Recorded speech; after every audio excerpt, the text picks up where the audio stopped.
It's not even November yet, but speculation is rife about next year's Republic Day, about who the chief guest will be. It's always been a political decision. The guest symbolizes India's strategic priorities, and this time the needle is pointing at Europe. Reports say India has invited the top European Union leadership. That's President of EU Commission Ursula von der Leyen and President of European Council Antonio Costa. If true, this would be a first. European heads of state have attended the Republic Day parade before in India, but never EU heads, never European Union heads. Reports say the invite has already been sent. Once confirmed, India and the EU will announce it. And this is a big deal. Like I said, a Republic Day invite is not just about hospitality, it's about sending a message. Who are your friends? Who are you counting on? Who are you doing business with? In this case, the message is clear. India and Europe want to deepen their relations. And this is not happening out of the blue. We saw the first indications in February. That's when EU President von der Leyen traveled to India. And she did not travel alone. She came with the entire College of Commissioners. It was their first such visit outside the European continent. In Delhi, von der Leyen held talks with Prime Minister Modi. They agreed to fast-track a free trade agreement. Then in June, India's foreign minister travelled to Brussels. He took part in the maiden India-EU strategic dialogue. Then last month, another EU team visited India, this time including 27 EU ambassadors. And this month, the EU released its new strategic document. It calls for upgrading relations with India. So a Republic Day invite is not surprising. If anything, it's a natural progression in ties. The question is, what has triggered this warmth? And what are the next steps? The answer to the first question is Donald Trump. His policies have triggered this warmth between India and the EU. Europe had always depended on America for protection. They counted on the US to keep them safe. But under President Donald Trump, that is not guaranteed. He wants Europe to take the lead in defending itself. Also, there are tariffs. The US is Europe's biggest export market, but now they face 15% tariffs.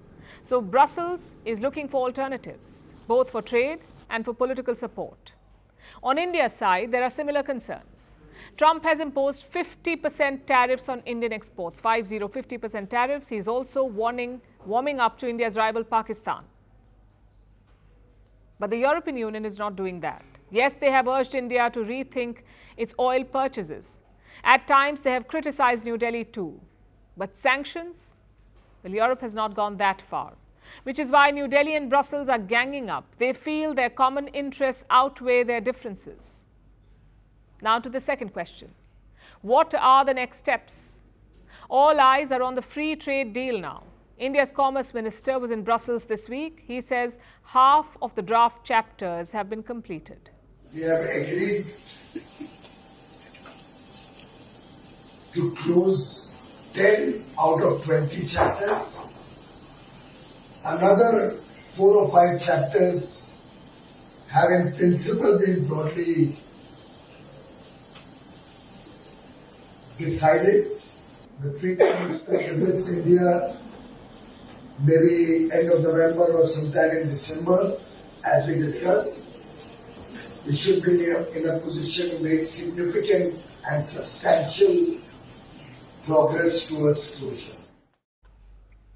An EU trade team is also in India. They met Foreign Minister S. Jaishankar and Finance Minister Nirmala Sitharaman. So the free trade deal is the top focus. Both sides are hoping to seal an agreement by the end of 2025. Then it can be signed in January. Reports say the annual India-EU summit will also be held that month. If so, it becomes a natural deadline, a perfect chance to sign and start the deal. And it benefits both sides. India-EU trade stands at $136 billion. That's more than India's trade with China or the US. What's more, we have a surplus. Indian exports stand at $76 billion. India's imports stand at $60 billion. So a free trade deal will be beneficial to both sides. Even beyond that, there are multiple avenues to explore, like weapons, skilled migration, and investments. It's a question of capitalizing on this momentum. Want the facts? The latest developments? News that gets straight to the point. Well, we've got all three just for you. This is Firstpost Live, a brand new show, your window into what really matters. Don't miss it.